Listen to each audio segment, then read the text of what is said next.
यकजहती की सूरत में, इत्तिहाद व इत्तिफाक की सूरत में जो चीदा चीदा नमूने हमें गुज़श्ता कल दिखाई दिए, ईद के इस पैगाम को भी हमेशा के लिए मुस्तकिल बुनियादों पर इत्तिहाद और यकजहती की सूरत में मुसलमानों में ज़रूर नज़र आना चाहिए। इकबाल ने अपनी फ़िक्र में इस बात को समझाने की कोशिश की कि ईद आज़ादां शिकवाए दी, ईद महकूमा हुजूम मोमिनी। जो ज़िंदा ज़मीर मुसलमानों की ईद है, जो ग़ुलाम नहीं है, जो आज़ाद है, जिनकी फ़िक्र ग़ुलाम नहीं है, आज़ाद है, तो जो ज़िंदा ज़मीर मुसलमानों की ईद है वो दरअसल दीन की सरबलंदी है, दीन की शान व शौकत है। कामिल मोमिन, मुखलिस मोमिन, बाअमल बा किरदार मोमिन जब ईद पढ़ते हैं उससे दीन को और अज़मत नसीब होती है। लेकिन ईद महकूमा हुजूम मोमिनी, और अगर ग़ुलाम ईद आकर पढ़ते हैं जो ग़ुलामी की ज़ंजीर में जकड़े हुए हैं, जिनकी ना अपनी सोच है, ना अपनी फ़िक्र है, ना अपने फ़ैसले हैं, ना कोई दूर अंदेशी है, ना कोई मुस्तक़बिल बीनी है, जिनकी ना कोई अपनी मरकज़ियत है, वो मजबूर मुसलमान अगर ईद पढ़ते हैं तो वो सिर्फ़ हुजूम होता है, भीड़ होती है, रश होता है और कुछ भी नहीं होता। इस्लाम की रूह नहीं होती, दीन की शौकत नहीं होती, दीन की अज़मत नहीं होती।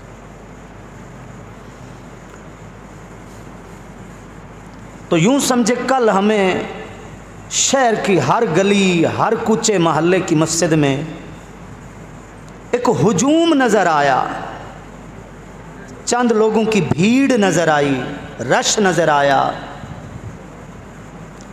लेकिन दीन की शान व शौकत नज़र ना आई।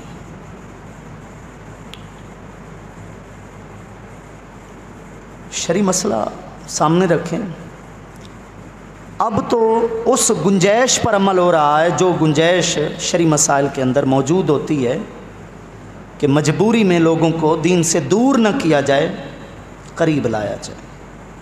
लेकिन शरी मसला ये था कि शहर की जामे और मरकज़ी जगह पर जुम्मा भी होना चाहिए और ईद भी होनी चाहिए। आखिर क्यों? अगर हमारी इस मस्जिद में कल 400-500 अफराद ने अल्लाहु अकबर कहा, उसमें इतना ज़ोर नहीं था जब पूरा शहर हज़ारों की तादाद में यक ज़बान होकर किसी जगह खड़े होकर अल्लाहु अकबर कहे, जो दम खम वहाँ नज़र आता है।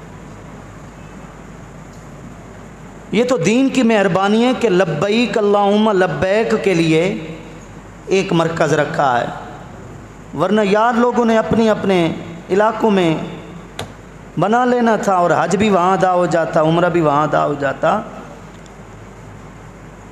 अल्लाह ताला हरमैन शरीफैन की रौनकों को बहाल करे। लाखों की तादाद में जब मुसलमान हर साल कहते हैं ना कि अल्लाह तेरी बारगाह में हम सब हाजिर हैं, तो हमें अंदाज़ा नहीं है कि कुफ्र पर कितना बड़ा लर्ज़ा तारी होता है जब लाखों की तादाद में मुसलमान एक बोली बोल रहे होते हैं, एक ज़बान में एक जुमला, एक आवाज़ उठा रहे होते हैं ना, तो हमें उसका अंदाज़ा नहीं है कि उस एक आवाज़ के अंदर ताकत कितनी है, क़ुव्वत कितनी है। अब इनफिरादी तौर पर भी गफलत और सुस्ती और इज्तिमाई तौर पर भी गफलत और सुस्ती बिलफ़र्ज़ अगर ज़हन बनाया जाए कि जनाब नमाज ईद शहर की मरकज़ी ईदगाह के अंदर हो, तो हमारी मरकज़ी ईदगाह में भी तो इतनी जगह नहीं है कि सारे जमा हो सके। भाई जगह जगह बटे हुए हैं, फिर भी जगह तंग होती है। वजह क्या है कि जो ऊपर वाली सतह है ना, जो बाइख्तियार सतह है, जब दीनदारी वहाँ पर नहीं है तो फिर ये इस्लाहात कौन करे कि एक शहर के अंदर कितनी बड़ी जगह होनी चाहिए जहाँ पूरा शहर खड़े होकर अल्लाह की बारगाह के अंदर तौहीद की आवाज़ बुलंद करता है। लेकिन फिर भी इसके बावजूद होना तो यही चाहिए था जो अर्ज़ किया, लेकिन इसके बावजूद कल का जो मंज़र था ईद उल फितर के हवाले से, या ईदैन का जो भी मंज़र होता है, या जुमे का जो मंज़र होता है, उसमें जो दीनी हिकमत है वो सबसे बड़ी यही है कि मुसलमानों की सफ़ों के अंदर इत्तेहाद होना चाहिए। ये भी ईद के पैगामात में से सबसे बड़ा और अहम पैगाम है कि यकजहती से तुम्हारे जितने बड़े मसाइल हल हो सकते हैं, वो मसाइल अलग अलग 1.5 ईंट की मस्जिद खड़ी करने में कभी भी नहीं हो सकते।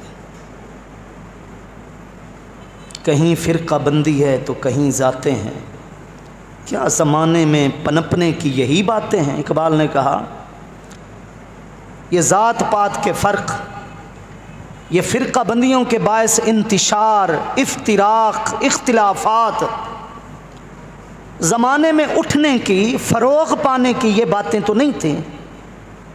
ज़माने में फ़रोग़ पाने की तो बात ये थी कि इत्तिहाद को और मजबूत किया जाता। मनफ़ात एक है इस कौम की तो नुकसान भी एक।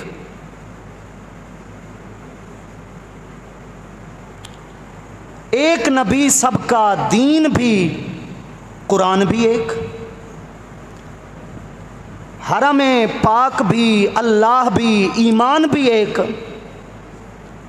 कुछ बड़ी बात थी होते जो मुसलमान भी एक।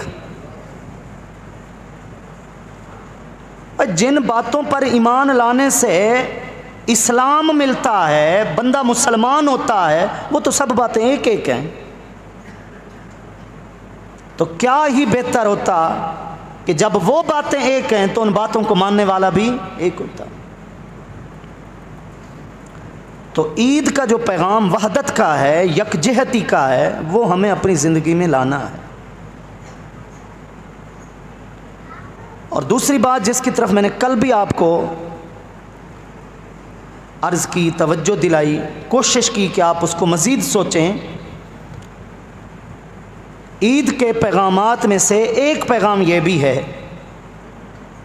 कि अपनी खुशियों को अपनी ज़ात तक महदूद न करें, खुशियों को साझा करें, खुशियों में दूसरों को शरीक करें। अगर इस ईद को मनाने से पहले सदक़े फ़ित्र, गरीबों की माली इमदाद करने का हुक्म है, जेको आप फितराना आते हैं, और आने वाली ईद पर ख़ुद गोश्त खाने के साथ साथ फ़ुक़रा को उसमें शामिल करने का हुक्म है, और ख़ुशी भी है ईद की, तो पता चला अल्लाह की बारगाह में वो खुशी बाबरकत है, बाइस रहमत है, वो खुशी मकबूल और मंजूर है जिसमें कमज़ोर तबके को अपने साथ बिठाया जाए और उसको खुशी में शामिल किया जाए। ये भी ईद के पैगामात में से एक अहम पैगाम है। अगर ये सब कुछ हमने ना सोचा तो फिर वो इकबाल वाली बात है कि ईद महकूमा हुजूम मोमिनी, कि अगर तुम हिकमत नहीं समझोगे कि अल्लाह ने ईद रखी क्यों है, अल्लाह ने तुम्हें ईद की खुशियाँ दी क्यों हैं, साल भर में तुम्हारे लिए ये 2 दिन रखे क्यों गए हैं, तो फिर एक रश लगता रहेगा, थोड़ी देर के लिए भीड़ होगी, हुजूम होगा, और उसके बाद हर कोई अपने अपने घर में होगा, सबक कोई नहीं हासिल करेगा। एक होली है, एक दिवाली है जो हमारे पड़ोसी मुल्क में मनाई जाए, त्यौहार हैं जनाब। हर कौम के अंदर त्यौहार होते हैं, किसी भी वो दीन के पैरोकार हैं नहीं हैं, कोई उनकी अपनी सोच है, कोई मज़हब है या नहीं है, लेकिन उनके त्यौहार होते हैं। लेकिन मुसलमानों के लिए ये दो अहम मौके त्यौहार नहीं हैं बल्कि सबक आमोज़ मौके हैं। वो सबक हमें हासिल करना है। हमारा दीन खुशी और गमी के किसी छोटे मौके पर भी अगर अपना सबक ज़रूर शामिल करता है, कोई ना कोई दर्स ज़रूर देता है, तो ऐसा कैसे हो सकता है कि ईद जैसा दीन का बड़ा मौका सिर्फ नए कपड़े पहनने का नाम हो, सिर्फ हाथ मिलाने या गले मिलने का नाम हो? नहीं, इसमें जो छुपे राज हैं, इसमें जो हिकमतें हैं, इसमें जो दीन का दर्स है, जो सबक है, वो ज़रूर होना चाहिए। कि दोनों ईदों के ऊपर आप आ रहे हैं तो हुक्म है अल्लाहु अकबर, अल्लाहु अकबर, ला इलाहा इल्लल्लाहु वल्लाहु अकबर, अल्लाहु अकबर वलिल्लाहिल हम्द, ये पढ़ते हैं। और नमाज ईद अदा करने के बाद फिर पढ़ते जाएं वापस घरों की तरफ। तो पता चला हमारा तो कोई खुशी का तसव्वुर भी अल्लाह के रिश्ते से खाली है ही नहीं। तो अगर हम अपने बच्चों की खुशी मनाएं और अल्लाह से रिश्ता तोड़ दें तो ईद बता रही है कि वो अल्लाह की बारगाह में कोई खुशी काबिल कबूल नहीं। और अपनी औलाद के लिए दो खुशी के मौके हैं, अकीका जे को सारे सिरे की मार्का रीत आ दिन या यारा आ दिन, लेकिन असल जो एक दीन का तस्वुर है वो है अकीका। वो अल्हम्दुलिल्लाह हमारे इलाक़ों में अब फ़रोग़ पा रहा है। मज़ीद इस दीनी काम को फ़रोग़ देने की ज़रूरत भी है। और दूसरा है बच्चों की शादी पर वलीमा। अकीके में भी जो गोश्त तकसीम किया जाता है उसमें भी हुक्म वही है कुर्बानी वाला। रिश्तेदारों को भी शामिल करें, ख़ुद भी खाएं और गुरबा को भी दें।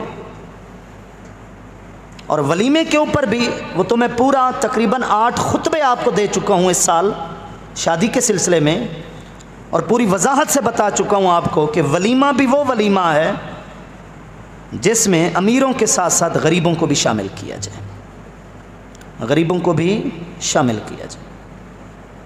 मैंने अपने वलीमे के अंदर 2 देगें अलग से पकवाई थी मदारिस में देने की, ठीक है। वहाँ पर भी कोशिश की थी कि रिश्तेदारों के साथ साथ दीगर अफराद भी हों, लेकिन यही आपको भी अर्ज़ करूँगा बच्चों की खुशी में भी आप गौर कर लीजिए। अकीके में भी गरीब है शामिल, वलीमे में भी गरीब शामिल। तो दीन ने हमें वो खुशी का तस्वुर दिया है जिस खुशी में गरीब ज़रूर शामिल होता। ईद में भी आपने देख लिया सदक़े फ़ित्र है या कुर्बानी का गोश्त है, गरीब शामिल है। तो पता चला दीन हमें ऐसी खुशी का पाबंद करता है जिसमें दूसरों को तकलीफ़ न दी जाए, दूसरों को खुशी दी जाए। आतिशबाजियों से, पटाखों से, खेल तमाशों से हमसायों की नींदें हराम न की जाएं, बल्कि तुम्हारी ज़ात से उनको सुख पहुँचे, आराम पहुँचे, खुशी पहुँचे। हमारा दीन ऐसी खुशी को पसंद करता है। ये भी ईद के पैगामात में से एक अहम पैगाम है। ये 2 बातें हो